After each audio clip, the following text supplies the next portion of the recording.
तो आज हम लोग बात करेंगे अनुमान प्रमाण।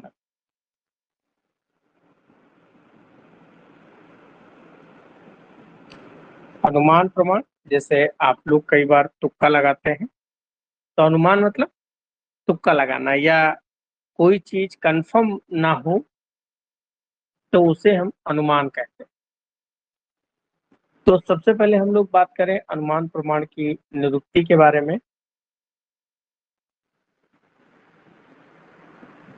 छोटे छोटे श्लोक है, याद जरूर करिए। अनुपूर्वम हेतु दृष्टवा। अनुपूर्वम हेतु दृष्टा पश्चात मीयते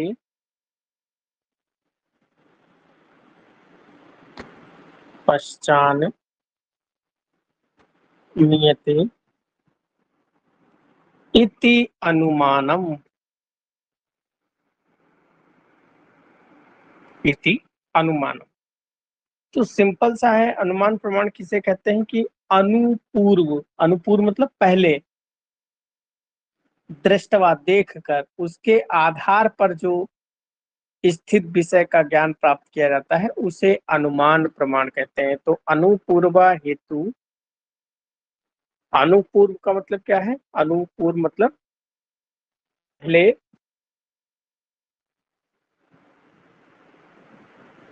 कारण,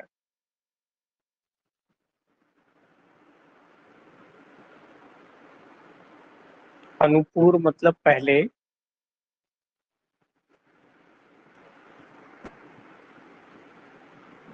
हेतु मतलब कारण और दृष्टा मतलब देखकर, पश्चान, पश्चान मतलब बाद में, मियते ज्ञान प्राप्त करना बाद में, उस विषय से संबंधित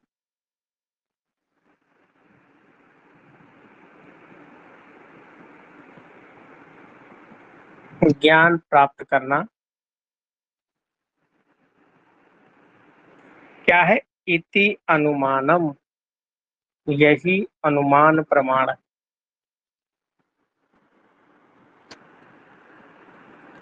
यही क्या है? अनुमान।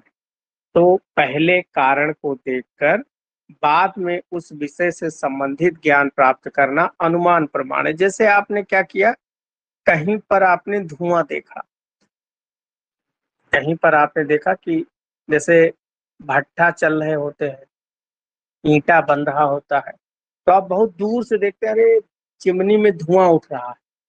तो आप एक अनुमान लगाते हैं कि यार धुआं उठ रहा है, इसका मतलब वहां कहीं पर अग्नि होगी, तभी धुआं उठ रहा है। तो आपने अग्नि तो नहीं देखी, आपने क्या देखा? आपने देखा धुआं। धुआं क्या हुआ? कारण हुआ।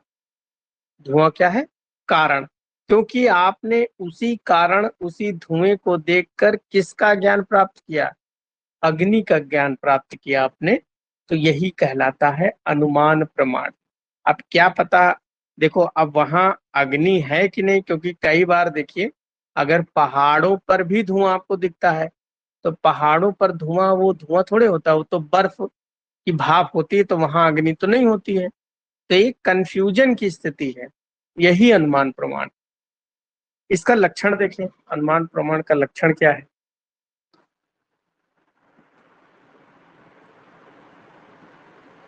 लक्षण या इसी को हम कहते हैं परिभाषा।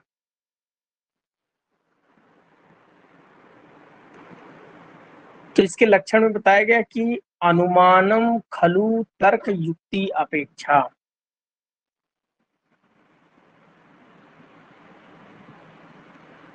अनुमानम खलु तर्को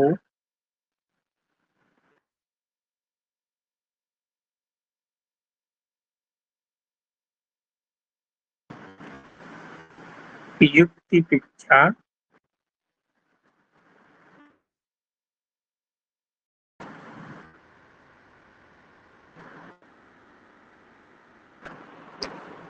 तो अनुमानम खलु तर्क युक्ति अपेक्षा के आधार पर, युक्ति के आधार पर जो तर्क किया जाता है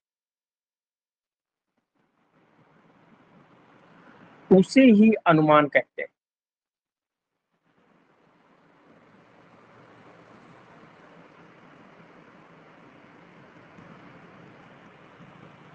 उसे ही अनुमान कहते हैं। इसको समझें कि अनुमानम खलु तर्क युक्ति अपेक्षा, जैसे आपने यहाँ पर युक्ति के आधार पर, जैसे आपने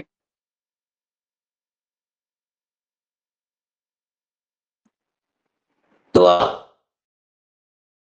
ये एक अंदाजा लगाया कि यार बचपन में घर में जब तो चूल्हे में धुआं उठता था। देखिए यहाँ पर आपने पहले कभी देखा होगा कि जहां धुआं है वहीं अग्नि थी, तो ये आपने बचपन में देखा।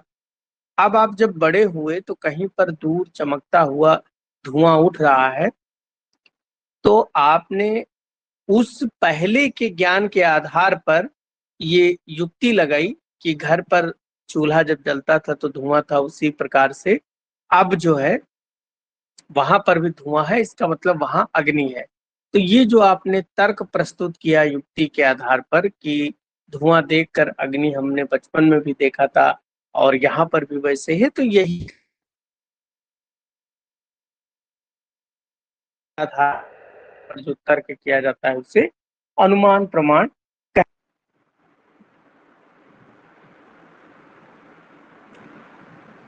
युक्ति के आधार पर ही हम वो ज्ञान को यहाँ पर प्राप्त करते हैं। फिर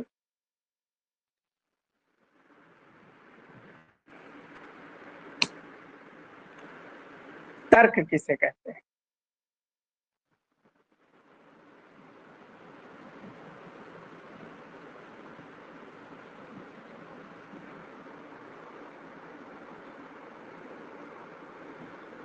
तर्क किसे कहते हैं? तो तर्क को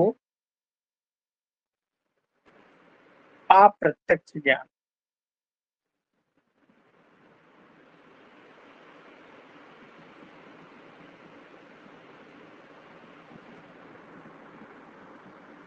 तर्क को अप्रत्यक्ष ज्ञान यानी कि अप्रत्यक्ष ज्ञान जो है वही तर्क है।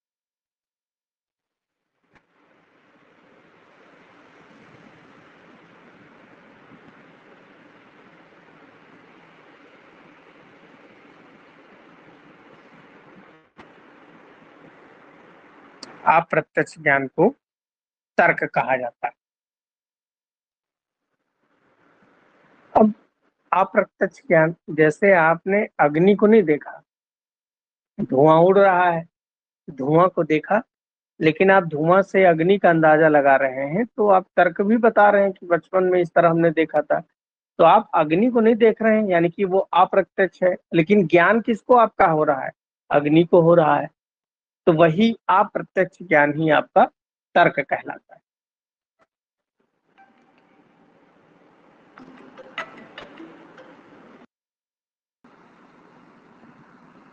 तो तर्क क्या है?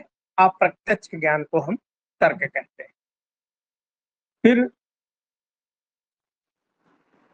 एक डिफिनेशन चरक संहिता में भी आई है, और हम लोग जब त्रिविध अध्याय पढ़ रहे थे तो हम लोगों ने वहां पढ़ा भी था चरक सूत्र स्थान 11 में कि अनुमान प्रमाण किसे कहते हैं? तो प्रत्यक्ष पूर्वम त्रिविधम त्रिकालम,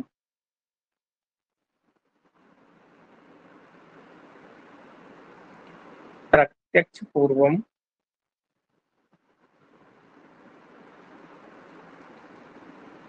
त्रिविधम त्रिकालम चा अनुमीते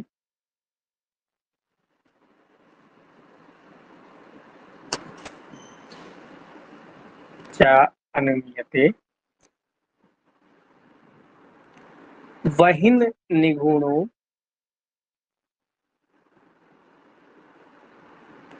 वहिनी निगुणो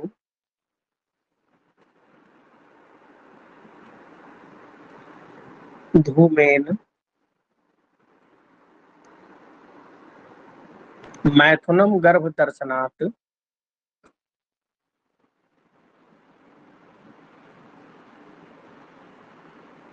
मैथुनम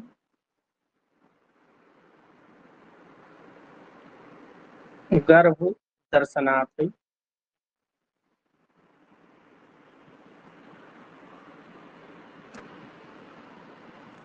एव देवस्य अंतीतम बीजात्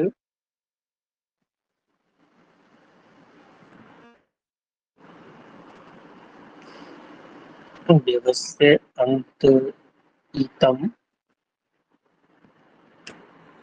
अतीत बीजात् फल आगतम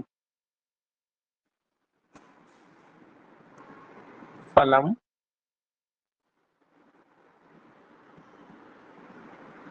फलनम आगतम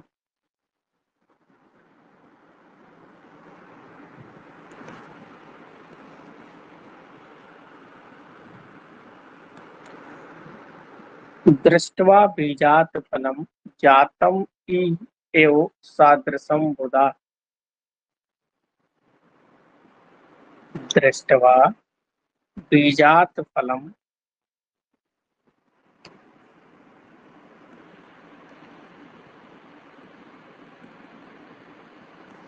जातम इहि एव सादृशम बुधा।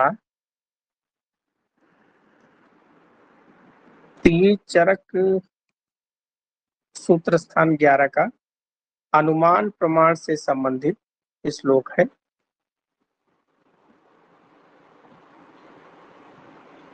तो इसमें क्या है कि अनुमान प्रमाण क्या है? प्रत्यक्ष पूर्वम, मतलब पहले प्रत्यक्ष हो, पहले देखा हुआ,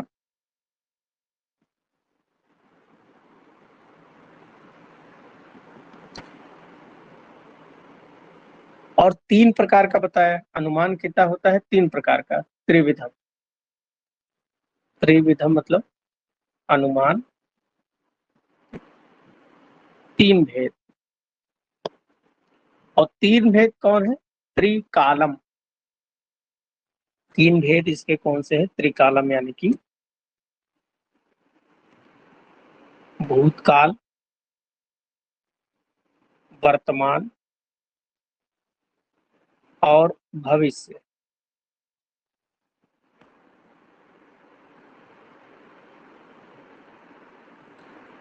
भूतकाल को शेषवत अनुमान, वर्तमान काल को सामान्यतो दृष्ट,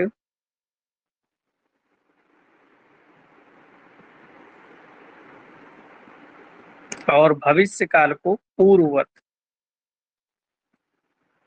भविष्य काल को पूर्व, देखो थोड़ा समझ के इस चीज को करना है। ये श्लोक बहुत इंपॉर्टेंट है कि प्रत्यक्ष पूर्व यानी कि पहले देखा हुआ है उसी का आप अनुमान कर सकते हैं। और ये 3 प्रकार का, भूत, भविष्य और वर्तमान। भूतकाल को कहते हैं शेषवत, वर्तमान को सामान्यतो दृष्ट और भविष्य को पूर्ववत अनुमान।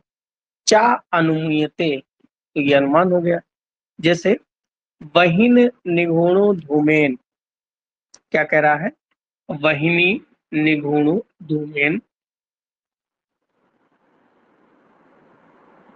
धुएं को देखकर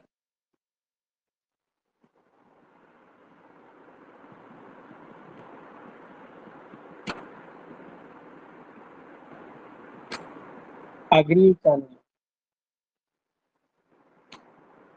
धुएं को देखकर अग्नि का अनुमान। ये क्या हो गया? सामान्य तो दृष्ट। उसके बाद लिखा है मैथुनम गर्भ दर्शनात्, गर्भ को देखकर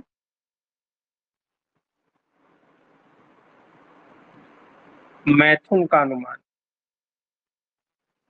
क्योंकि गर्भ तो तभी होगा ना जब पहले मैथुन हुआ होगा। तो गर्भ आज दिखा है, मैथुन कब हुआ था, पहले हुआ होगा, यानी कि ये है शेषवत।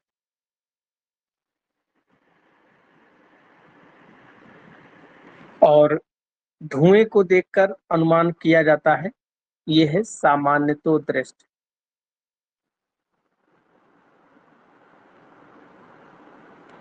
सामान्यतो दृष्ट। और तीसरा क्या है, देवस्य अंतीत बीजात फलम आगतम, बीज बोने के बाद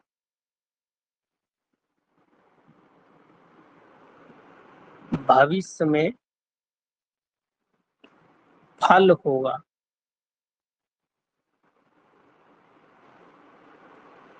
ये है, पहले ही अनुमान लगा लिया तो पूर्ववत अनुमान। ये क्या है, पूर्ववत अनुमान। तो दृष्टवा बीजात फलम, तो फल निश्चित रूप से आएंगे। तो थोड़ा सा घना हो गया एक जगह जो है, लेकिन इसको दोबारा से समझते हैं कि आचार्य चरक का ये भेद हो जाएगा अनुमान का। आचार्य चरक ने कहा कि पहले किसी चीज को आपने देखा है तो उसी का अनुमान हो सकता है। ये तीन प्रकार का होता है, त्रिविधम, शेषवत, सामान्यतो दृष्ट और पूर्ववत। त्रिकालम, तीनों काल का, भूतकाल, वर्तमान काल और भविष्य काल का अनुमान किया जाता है। जैसे कि वही निगुणो धूमेन, धुएं से अग्नि का अनुमान करना, मैथुनम गर्भ दर्शना, और गर्भ को देखकर मैथुन का अनुमान करना, और बेवंश अंतीतम बीजात फलम आगतम, बीज बोने के बाद में भविष्य में फल होगा, ऐसा अनुमान करना पूर्ववत अनुमान होता है। तो ये तीन प्रकार का अनुमान यहाँ पर देखा गया।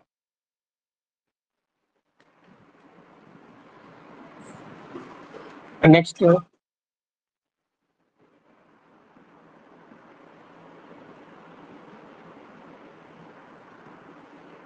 अनुमान प्रमाण के भेद।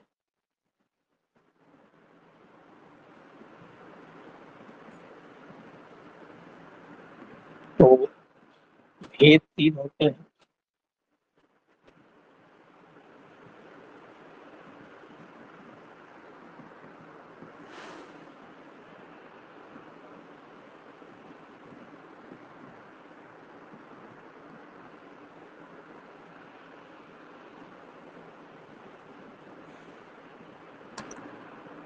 तीन भेदों के बारे में अभी हम लोगों ने चर्चा भी कर लिया,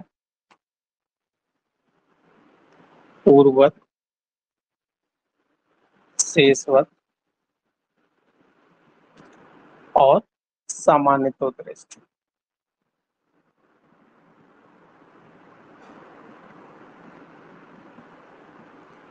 पूर्ववत यानी कि कारण से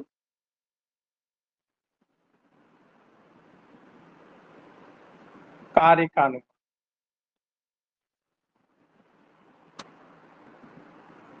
कारण से कार्य का अनुमान। कारण क्या हुआ, बीज जो आप बो रहे हैं, और कार्य क्या हुआ, फल। तो भविष्य में फल लगेंगे, तो कारण से कार्य का अनुमान करना पूर्ववत अनुमान कहलाता है। शेष अनुमान क्या है, कार्य से कारण का अनुमान, कार्य से कारण का अनुमान।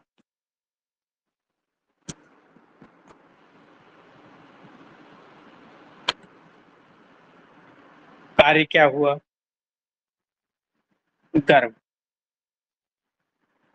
गर्भ का कारण क्या है, मैथुन।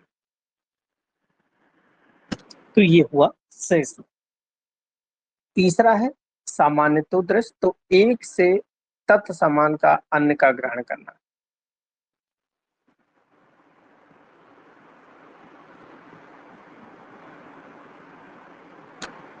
एक समान से अन्य का ग्रहण।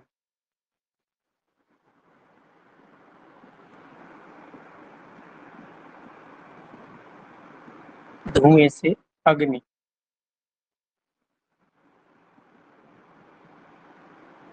धुएं से अग्नि का ग्रहण।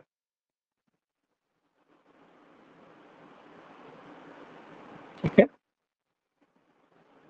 और भी इसको जो है धुएं से अग्नि का ग्रहण या एक जगह आम के पौधे में बौर आ गया है तो ये समझ जाएं कि अन्य जगह भी आम के फलों में पुष्प आ गए होंगे। जैसे बादल देख लिया, बादल अगर आ गए तो हो सकता है कि बारिश हो, तो पहले ही अनुमान लगा लिया कि बादल से बारिश होगी, तो ये पूर्ववत है।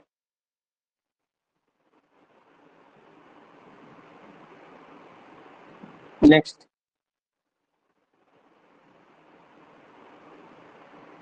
अनुमान की और भी परिभाषाएं हैं। एक डेफिनेशन और इम्पोर्टेंट है, अनुमित कारणम अनुमानम।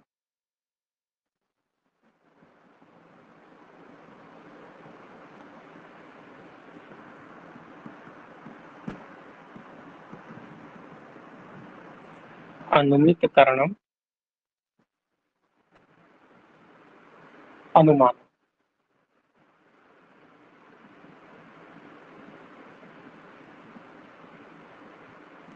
ये डेफिनेशन दिया है तर्क संग्रह ने।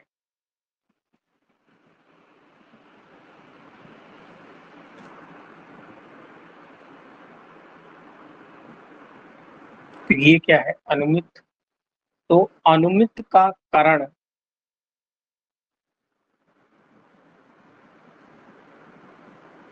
अनुमित का कारण,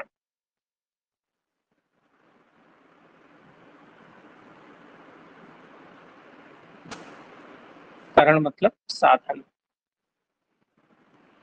अनुमान। अनुमित का कारण अनुमान है, तो अनुमित का, अनुमित का साधन यानी कि अनुमित क्या है, तो अनुमित है परामर्श जन्य ज्ञानम अनुमित। तो किसी दूसरे परामर्श, किसी दूसरे से जो उत्पन्न ज्ञान है वो अनुमित है। तो इसकी डेफिनेशन क्या होगी अनुमित की, कि परामर्श से उत्पन्न ज्ञान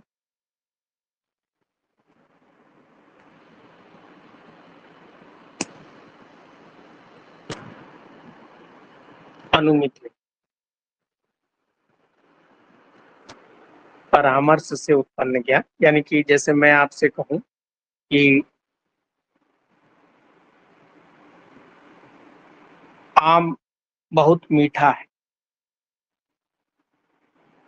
अब आम आपने नहीं खाया, लेकिन मैंने खाया और मुझे पता है कि आम मीठा है तो मैंने आपसे बताया, तो यही परामर्श है कि मतलब मुझे ज्ञान है लेकिन मैं आपको भी उसके बारे में बताऊं, तो आपको भी उसका, आप आम नहीं खाओगे लेकिन फिर भी आम मीठा है ये जान जाओगे, तो यही परामर्श है।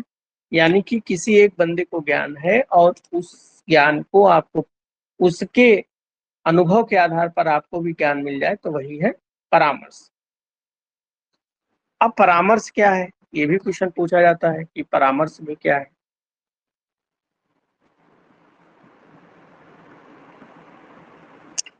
परामर्श कहते हैं व्याप्ति विशिष्ट पक्ष धर्मता ज्ञान। व्याप्ति विशिष्ट पक्ष धर्मता ज्ञानम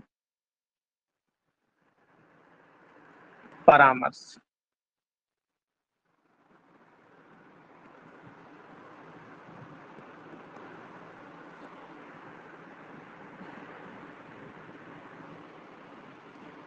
अब व्याप्ति विशिष्ट पक्ष धर्मता जन्य ज्ञानम, परामर्श यानी कि व्याप्ति सहित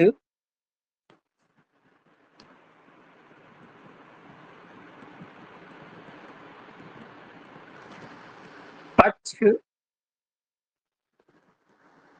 धर्मता के ज्ञान को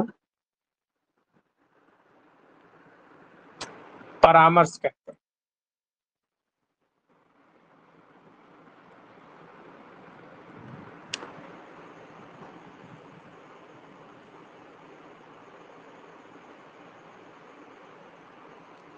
अब ये क्या होता है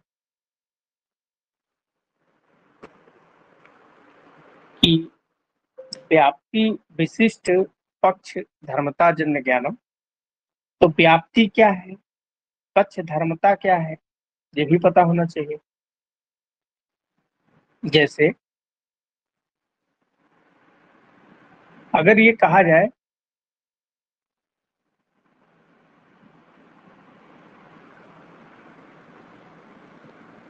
पर्वत पर धुआं देखकर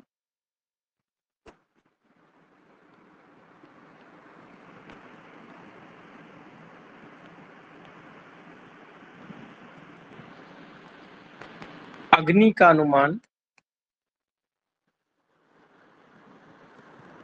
क्योंकि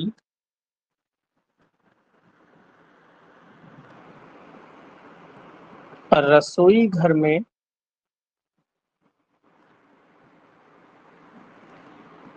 अग्नि जलने पर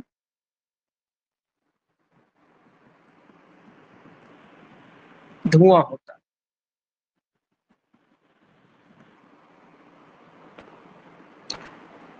देखो पहले एक छोटी चीज समझो कि जैसे आपके यहाँ आप कॉलेज जा रहे हो, कोई एक बच्चा कॉलेज नहीं जाता हो, जैसे कॉलेज में कहा गया कि 25,000 रुपये एग्जामिनेशन फीस है, या ये कह दिया कि आपकी स्कॉलरशिप आ रही है लेकिन बाई चांस आपकी स्कॉलरशिप रुक जाए, ना आए, फिर आप जो है एक आपके यहाँ भैया हैं, वो भैया से आप मिलो, फिर उनसे कहो कि जो है भैया स्कॉलरशिप आ जाए, तो भैया ने क्या किया, अपने पापा को फोन किया, ऐसे झूठ मूठ का पापा को फोन किया और स्कॉलरशिप जो है नहीं आ रही थी, अचानक से स्कॉलरशिप आ गई। तो जैसे जिसकी स्कॉलरशिप आई उसने भैया से बताया कि मेरी स्कॉलरशिप आएगी, तो भैया ने कहा हाँ अभी पापा से बात हुई थी, स्कॉलरशिप तुम्हारी आ गई है, पापा पैसे मांग रहे हैं, कह रहे हैं इतना पैसा खर्चा लग गया है। डील जितने में फाइनल हुई, अब पता चला स्कॉलरशिप तो बहुत पहले से आई हुई थी। तो यहाँ वो बंदा जिसने स्कॉलरशिप के पैसे आपसे मांग रहा है, वो किस लिए मांग रहा है, वो आपको तर्क देगा कि मैंने अपने पिताजी से बात की, पिताजी ने आगे बात की। आपको नहीं पता है कि उसने कहाँ बात किया कहाँ नहीं बात किया, सब अनुमान चल रहा है, लेकिन पक्ष धर्मता अपने पक्ष में उसने आपको ऐसी ऐसी बातें बताई कि वकील से बात किया, वकील जाके समाज कल्याण में बात किया, वहां इतना पैसा उसने दिया, आपको कोई आइडिया नहीं कहाँ पर क्या हो रहा है, लेकिन उसने जितना चीज बताया आपको, आपको मानना पड़ा। आप चूंकि आप पहले प्रॉमिस कर चुके थे तो आपको वो सारी चीजें माननी पड़ी। तो यही होता है पक्ष धर्मता, यानी कि अपने पक्ष में बातों को सिद्ध करने के लिए जो तर्क होते हैं, जो प्रमाण होते हैं, वो उपस्थित करना पक्ष धर्मता कहलाता है। फिर व्याप्ति क्या है, व्याप्ति आपने जो डील फाइनल की थी कि मैं आपको 10,000 रुपये दूंगा, वो 10,000 रुपये के लिए ही तो उसने इतनी सारी बातें प्रूव की कि मैंने वकील से बात किया है, समाज कल्याण में बात किया, वही व्याप्ति, यानी वो 10,000 रुपये जिसको सिद्ध करना है, उसको लेना है। तो व्याप्ति सहित पक्षता यानी कि अपने पक्ष में जो ज्ञान उपस्थित किया जाए, जैसे कोई कहे कि हमने पर्वत पे धुआं देखा, तो वहां अग्नि होगी, क्योंकि हमने बचपन में रसोई घर में देखा था कि धुआं वहां उड़ता था, तो वहां पर अग्नि थी। तो यहाँ पर पक्ष धर्मता क्या हुआ? रसोई घर। यहाँ पर पक्ष रसोई घर में जो धुआं है ये क्या हुआ? पक्ष धर्मता, क्योंकि यहीं पर तो सिद्ध करना है अपने पक्ष में। और पर्वत पे धुआं देखकर अग्नि का अनुमान, ये जो पर्वत है यहाँ पर जो धुआं देखकर अनुमान करना है ये है व्याप्ति। तो अब आपको समझ में आया होगा कि यहाँ परामर्श क्या ले रहा है। और ये परामर्श कैसे? जैसे दो लोगों की चीज में डील फाइनल हो गई, कितना पैसा जो है उसको देना है, फिर वो बच्चा तीसरे से पूछेगा कि यार तुमने जो है हमारा पैसा जा रहा है, क्या ये बात सही है कि उसने इतनी इतनी बातें की होंगी? तो उसने कहा नहीं, संभव ही नहीं है। तो वही परामर्श है जो तीसरे आदमी से पूछा जाए। तो पर्वत पर धुआं देखना ये सब व्याप्ति है, और रसोई घर जो है वहां पर धुआं जो है वो पक्ष धर्मता है। तो परामर्श क्या होता है? व्याप्ति विशिष्ट पक्ष धर्मता ज्ञानम परामर्श। परामर्श पक्ष धर्मता जो होती है परामर्श में, एक होता है पक्ष, एक होता है सपक्ष, और एक होता है विपक्ष। एक एक नंबर में कुछ पूछा जाता है। एक होता है पक्ष, फिर एक है सपक्ष, और एक है विपक्ष। ये एक नंबर या दो नंबर के क्वेश्चन में ये भी पूछा जा सकता है।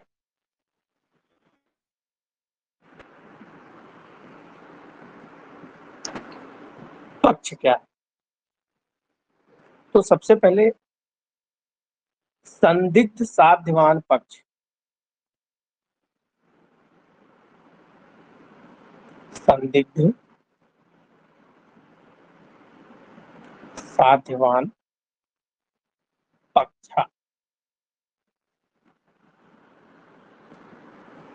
संदिग्ध, संदिग्ध मतलब संदेह हो। तो जहां या जिसमें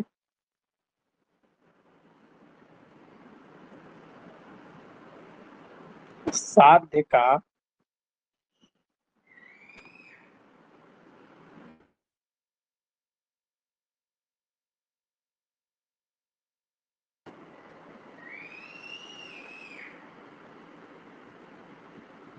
जिसमें साध्य का संदेह हो उसे पक्ष कहते हैं।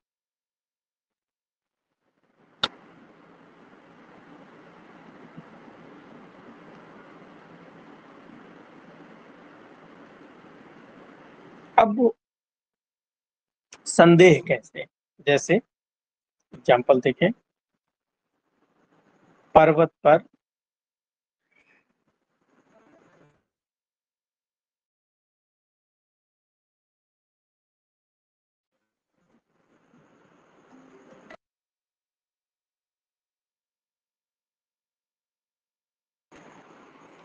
तो पर्वत पर धुआं है, अतः अग्नि होगी। यहाँ पर अग्नि होगी ये क्या है?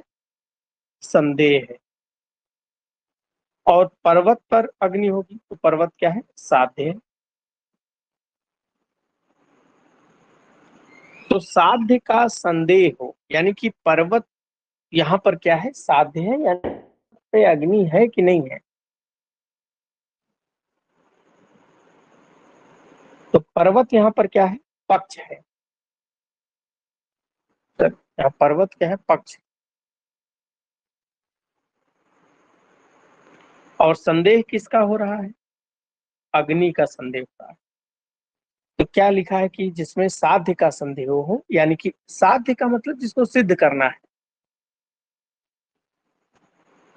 साध्य का मतलब जिसको सिद्ध करना।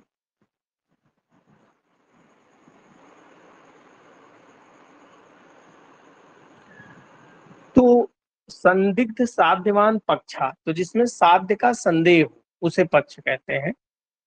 साध्य मतलब जिसको हमको सिद्ध करना है कि यहाँ अग्नि है या नहीं है। तो पर्वत पे केवल आपको धुआं ही दिख रहा है, इसीलिए वहां पर कंफ्यूजन की स्थिति है। और यही पर्वत पक्ष हो गया। और कंफ्यूजन किसका हो रहा? अग्नि का। फिर दूसरा है सपक्ष। सपक्ष क्या होता है? तो निश्चित साध्यमान।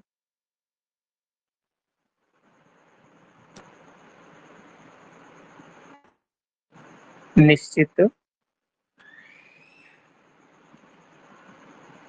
साध्यवान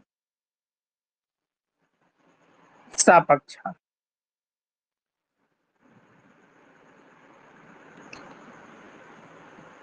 यथा तत्रयो महानस।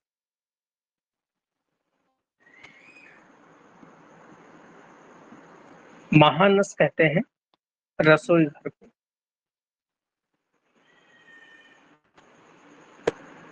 महानस कहते हैं रसोई घर को। तो निश्चित साध्यवान, जहां निश्चित मतलब जहां साध्य का निश्चय हो, उसे सपक्ष कहते हैं।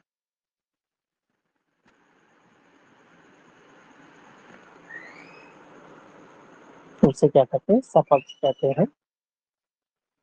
अब जैसे सपक्ष मतलब अपने पक्ष में किसी चीज को प्रूव करना। तो कैसे प्रूफ किया आपने? जैसे बताया कि आपने एग्जाम्पल यहाँ पर दिया कि रसोई घर में अग्नि के कारण धुआं था, इसीलिए पर्वत पर धुआं है तो अग्नि होगी।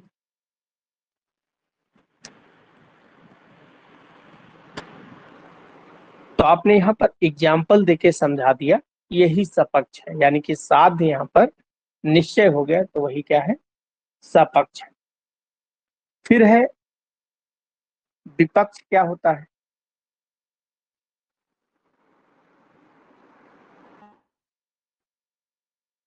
निश्चित साध्य अभावान।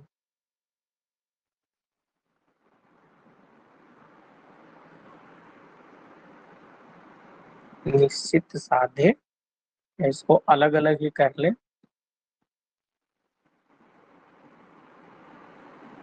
अभाववान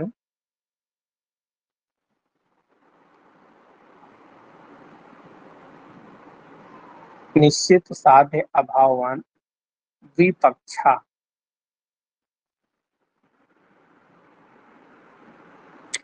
तो इसका मतलब क्या हो? जहां पर साध्य का अभाव हो,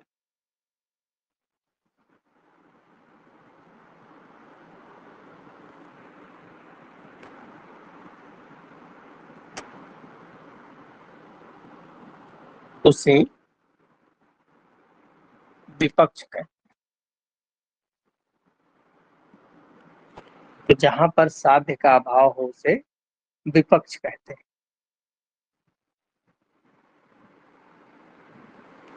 जैसे अब विपक्ष क्या है? एग्जाम्पल दें। साध्य का अभाव कैसे हो जाएगा? कि जलाशय के ऊपर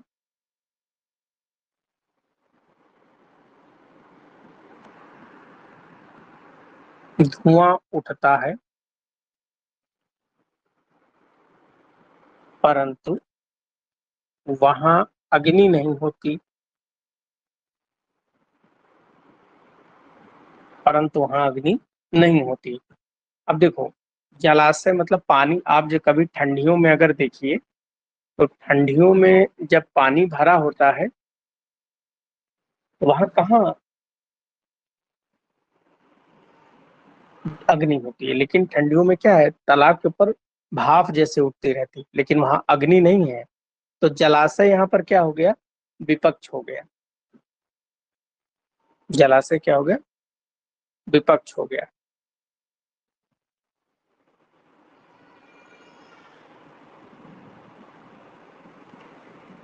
तो ये सपक्ष, पक्ष और विपक्ष, इनको रखें, इनके ऊपर टिप्पणी आती है, पूछा भी जाता है।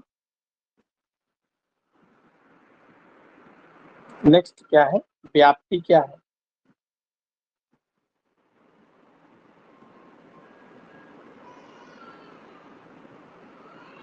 व्याप्ति तो जो यत्र यत्र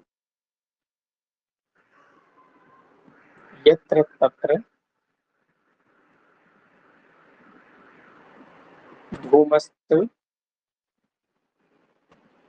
तत्र अग्निर इति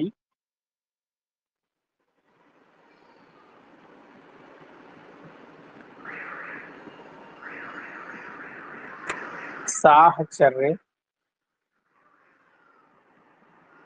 नियमों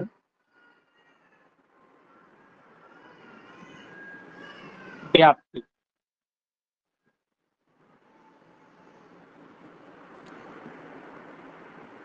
तो यत्र यत्र तत्र, जहां जहां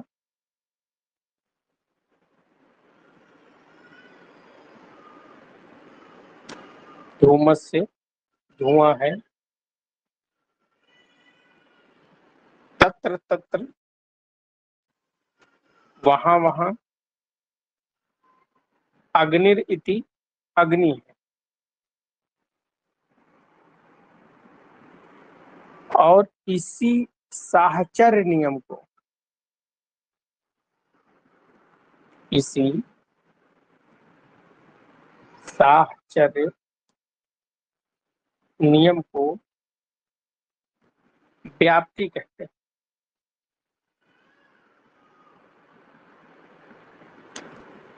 साहचर्य मतलब साथ साथ,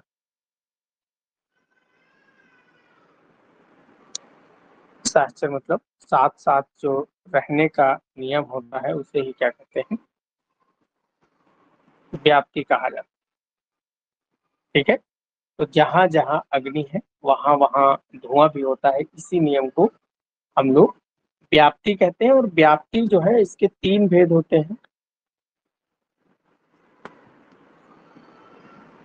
नंबर एक, अन्वय व्याप्ति।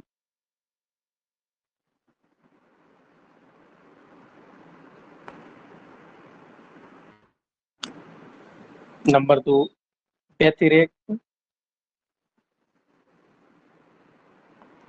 और नंबर तीन, अन्वय व्यतिरेक।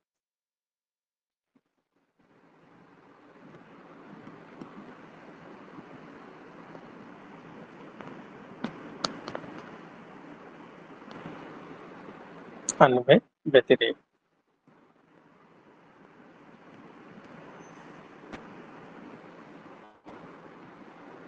सबसे पहले क्या है, अन्वय व्याप्ति। अन्वय का मतलब होता है साथ।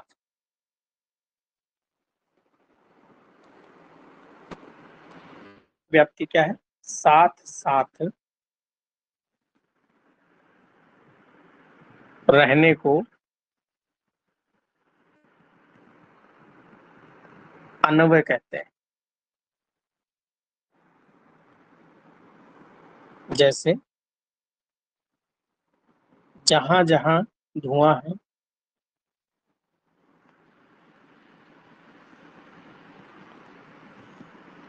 वहां अग्नि है।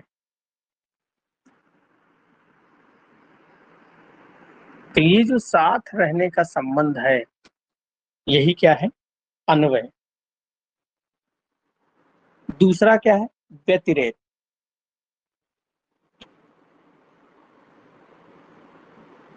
व्यतिरेक मतलब अभाव,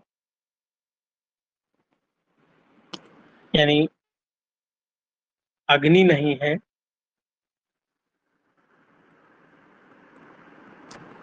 वहां धुआं भी नहीं।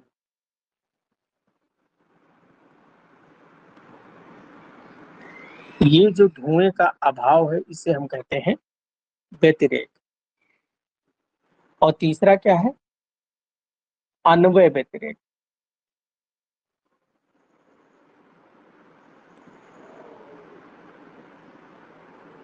नहीं, यहाँ पर इसकी जो है एक चीज करेक्ट कर लें, अन्वय व्यतिरेक्त इसका नहीं है, दो ही भेद है, अन्वय व्यतिरेक्त किसी और कारण से। तो यहाँ पर व्याप्ति के दो भेद हैं, अन्वय व्याप्ति और व्यतिरेक व्याप्ति। हमने पढ़ा व्याप्ति, अब हम लोग पढ़ेंगे व्याप्त क्या है।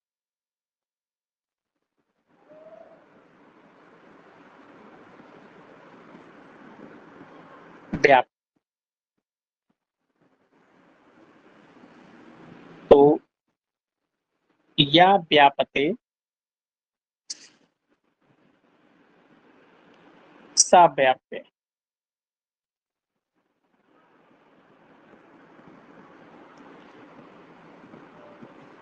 या व्यापते सा व्याप्य।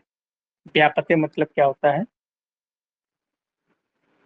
जो व्याप्त किया जाता है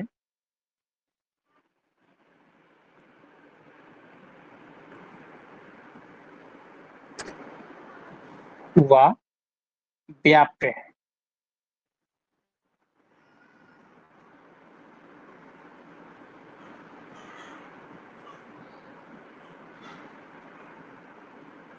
अब व्याप्त क्या है, एग्जाम्पल देखें तो अग्नि में धुआं व्याप्त है,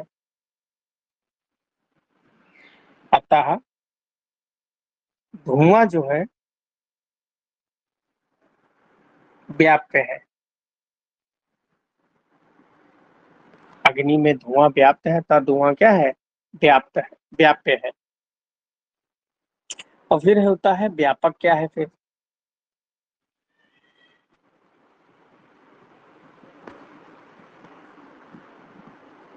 व्यापक, व्यापक कहते हैं या व्याप्तनोक्ति, या व्याप्तनोक्ति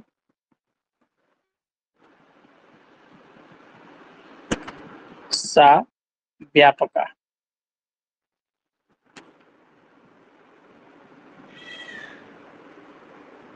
तो जो व्याप्त होता है,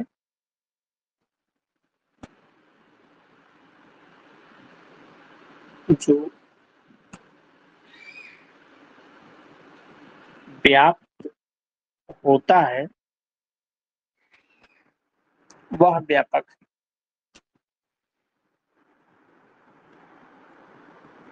जैसे पीछे व्याप्त किया जाता था, व्याप्त को व्याप्त किया जाता था, जबकि जो व्यापक है वो व्याप्त खुद होता है। तो जो खुद व्याप्त होता है वो व्यापक है। जैसे अग्नि में धुआं व्याप्त है,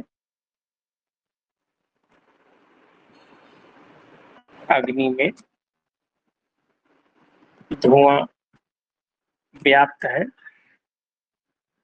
अतः अग्नि यहाँ पर व्यापक,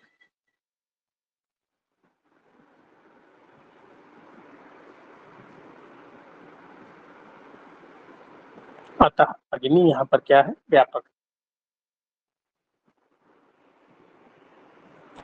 तो हम लोगों ने पढ़ा व्याप्ति, व्याप्ति मतलब साथ साथ रहने के संबंध को व्याप्ति कहते हैं, व्याप्य धुएं को कहते हैं, व्यापक अग्नि को कहते हैं। नेक्स्ट है अभिनाभाव संबंध।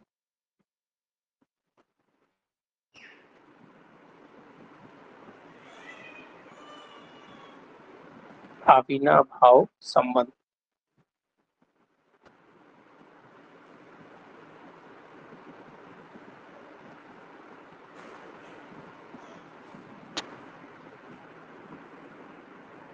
अभिनाभाव संबंध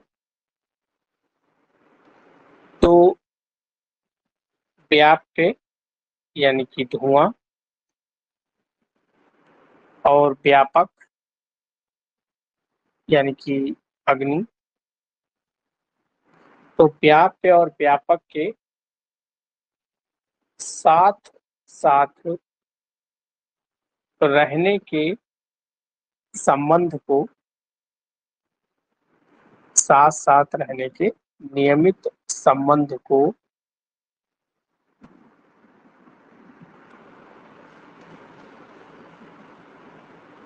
अविनाभाव संबंध कहते हैं।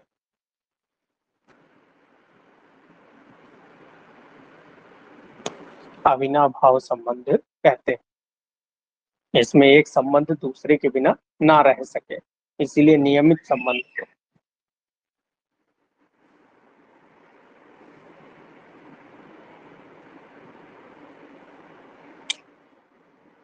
नेक्स्ट हम लोग अनुमान प्रमाण पढ़ रहे थे। पीछे अनुमान प्रमाण के भेद पढ़ चुके थे, फिर से अनुमान के भेद देखें तो एक है स्वार्थानुमान और दूसरे को कहते हैं परार्थानुमान।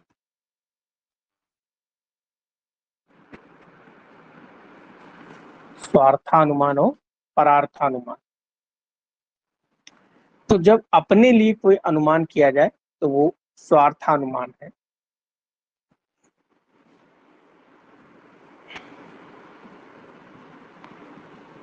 जब स्वयं के लिए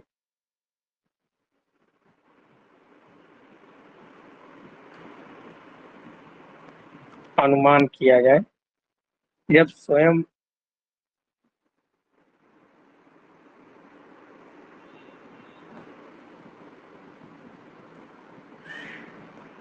और परार्थानुमान क्या है?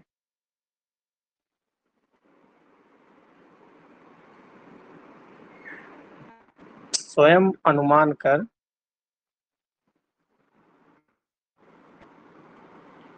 दूसरे को जानकारी देना। जैसे आम खाकर आम मीठा है तो दूसरे को बताओ।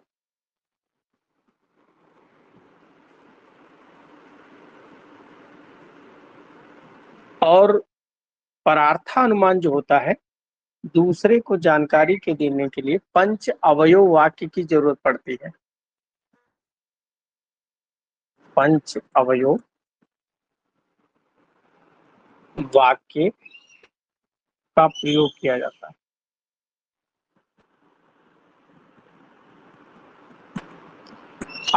अवयव क्या है?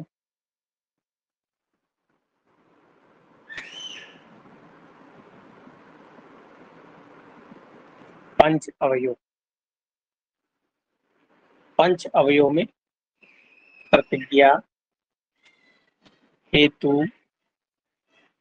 उदाहरण, उपनय और निगमन।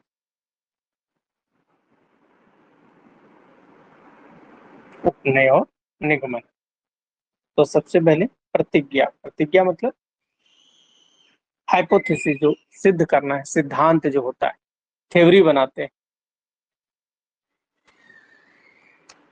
तो किसी सिद्धि के लिए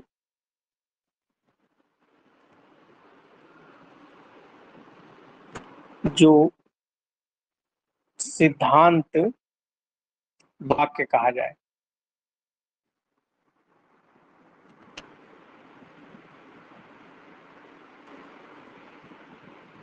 वह प्रतिज्ञा है।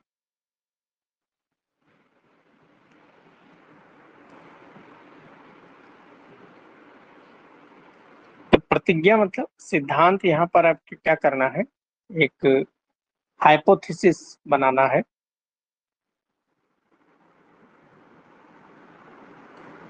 हाइपोथेसिस यहाँ बनाना, जैसे पर्वत अग्नि युक्त है। पर्वत अग्नि युक्त है, ये आपने हाइपोथेसिस बना ली। आपने प्रतिज्ञा कर लिया है कि इसको हमको सिद्ध करना है। तो उसी के लिए आप क्या करेंगे? हेतु, उदाहरण प्रस्तुत करेंगे। हेतु,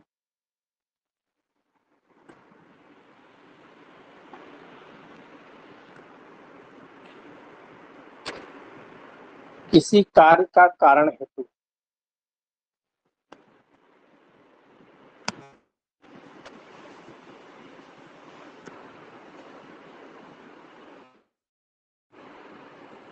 किसी कार्य का कारण हेतु है। तो कार्य का कारण हेतु है, कार्य क्या हुआ, अग्नि, और कारण क्या है, तो धुएं से अग्नि की सिद्धि करना।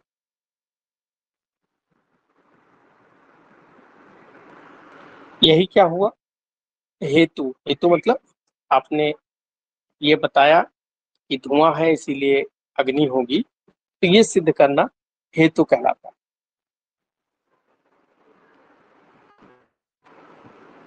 तीसरा है फिर, अब इस हेतु की सिद्धि के लिए आपको देना पड़ेगा।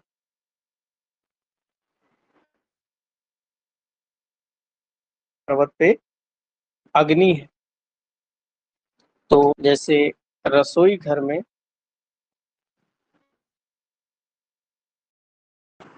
अग्नि होने पर धुआं था, इसीलिए पर्वत धुआं है, अतः वहां अग्नि हो। तो ये उदाहरण देकर समझाना, ये उदाहरण समझाना क्या है, उदाहरण। उदाहरण को हम लोग दृष्टांत भी कहते हैं, उदाहरण को दृष्टांत भी कहा जाता है।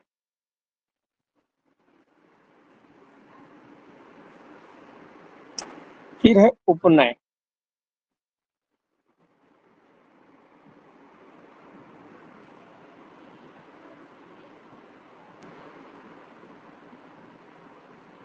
उपनय क्या है, उपनय मतलब अपने कार्य का फाइनल डिस्कशन करना, कि यह जो पर्वत है, यह पर्वत रसोई घर के समान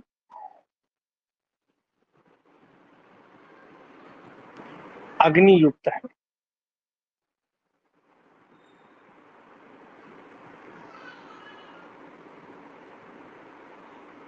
अग्नि युक्त है, तो ये जो आप डिस्कशन कर रहे हैं, क्योंकि रसोई में अग्नि थी, यहाँ है, ये फाइनल टच जो है यही उपनय है।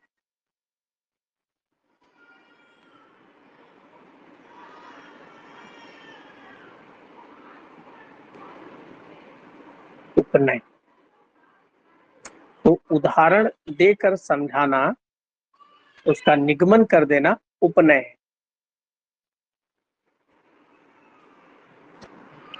उपनय दो प्रकार के होते हैं, लेकिन इतना ही ठीक है। इसके आगे नेक्स्ट देखें, नंबर 5, निगमन।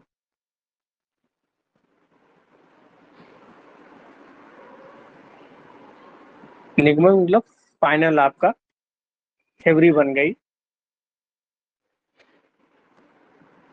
तो उपर्युक्त चारों अवयवों के आधार पर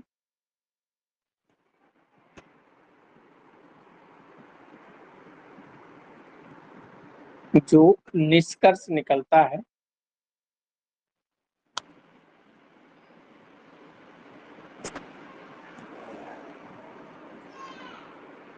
जो निर्णय होता है, वही निगमन।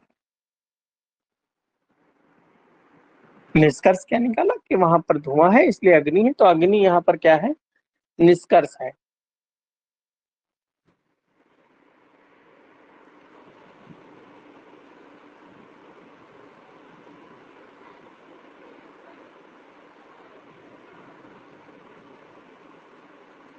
निगमन जो है थ्योरी, जैसे आपने हाइपोथेसिस शुरू किया था, उसको प्रूफ करके आपने थ्योरी बना दिया, तो वही है निगमन। नेक्स्ट है लिंग परामर्श।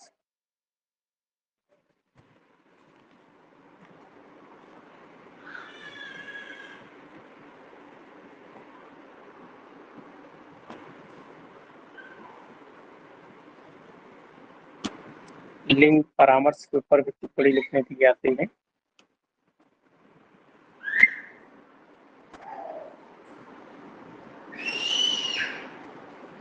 लिंग परामर्श क्या है? तो स्वार्थानुमित और परार्थानुमित, स्वार्थानुमिति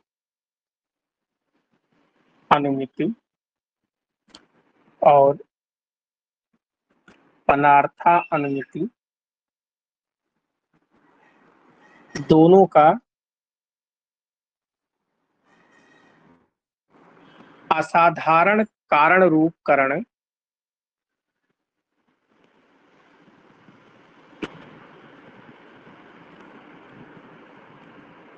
असाधारण कारण रूप करण, करण यानी कि साधन, लिंग परामर्श है।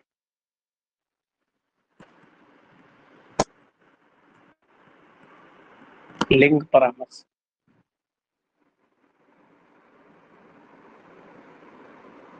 लिंग परामर्श क्या है कि अपने लिए और दूसरे के लिए जो आपने अनुमान लगाया, तो उसका जो असाधारण कारण रूप, यानी कि वो क्यों अनुमान है, उसको कैसे आपने सिद्ध की, यही लिंग परामर्श है। और ये तीन भेद होते हैं।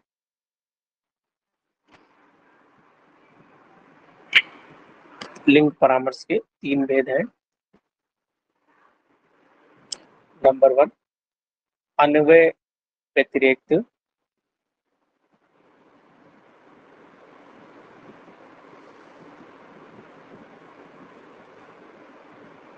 अन्वय व्यतिरेक यानी कि अन्वय का अर्थ क्या है?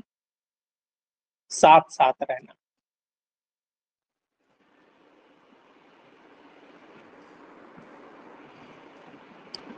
साहचर्य।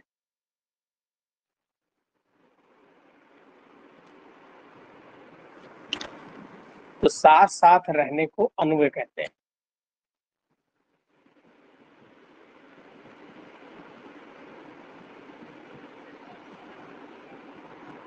साथ साथ रहने को अन्वय कहते हैं, जैसे अग्नि और धुआं साथ रहते हैं। दूसरा है केवला अन्वय।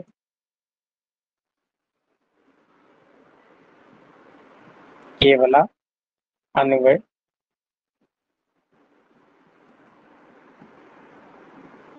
अन्वयी क्या है? केवला अन्वयी जो होता है वो केवल अन्वय व्याप्ति हो, वह केवला अन्वय।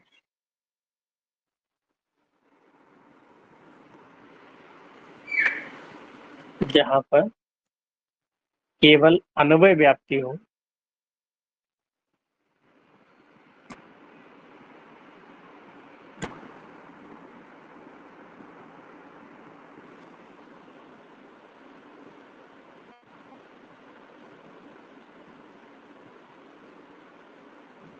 तो अन्वय व्याप्ति यानी कि ये चीज इसमें होगी। जैसे अगर सामने कहा जाए कि घड़ा रखा है, कपड़ा रखा है, तो उसको देखकर आपको केवल यही पता चलेगा ना कि ये घड़ा है, ये कपड़ा है, तो ये केवल अन्वय है। और केवल व्यतिरेक क्या हो?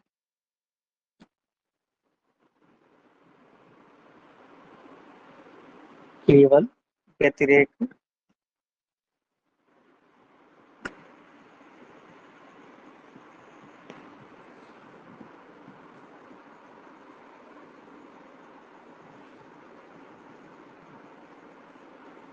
तो व्यतिरेक मतलब अभाव स्वरूप।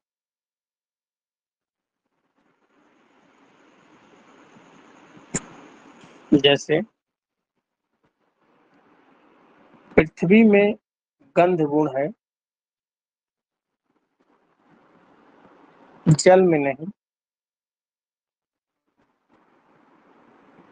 तो जल में गंध गुण का अभाव हो गया। तो पृथ्वी क्या है, गंध गुण आला है। इसके अतिरिक्त अन्य तत्वों में कोई गंध गुण नहीं पाया जाता।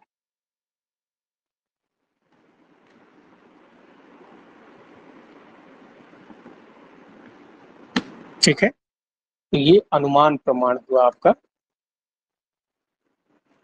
चलो बस आज इतना ही।